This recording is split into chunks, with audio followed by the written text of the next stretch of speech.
I'll touch upon a little bit because what Lorenzi said with children already being prepared.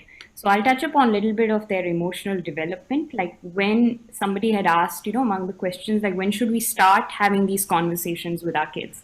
Like, is it a right time when they're teenagers? Is it a right time when they're 5 years old? So I think to understand when does your child first feel emotion, it is right when they are born. They are already experiencing emotion. Their first innate nature, which we all have within us, is a very positive innate nature. It is, the innate nature of love. So when you carry a baby, that's the first thing you feel, right? Very naturally.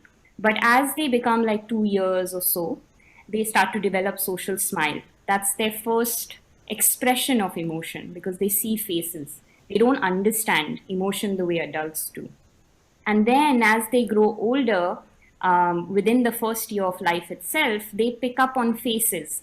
So, how is mommy looking? Is she looking sad? Is she crying? They can see that. They don't understand it, but they are processing all that internally and mentally.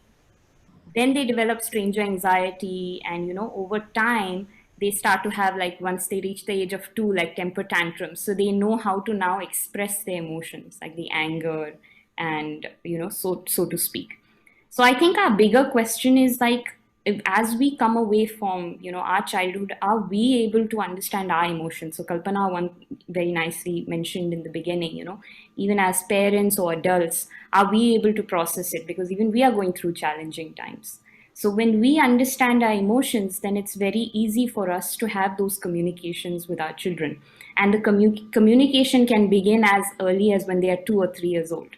So when they ask you, Mommy, are you feeling sad or are you feeling happy? You don't just say, no, no, nothing's happening or nothing's wrong, because that's how usual, in Indian families, we often, like, if we are crying, we don't want to share it because we feel children will not understand.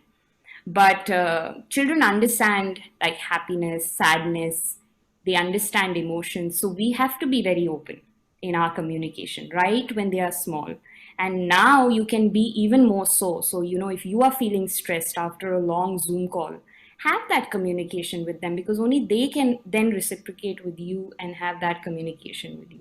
So, open expression is one very, very important aspect of emotional development, which eventually makes them very stable emotional beings in adulthood as well.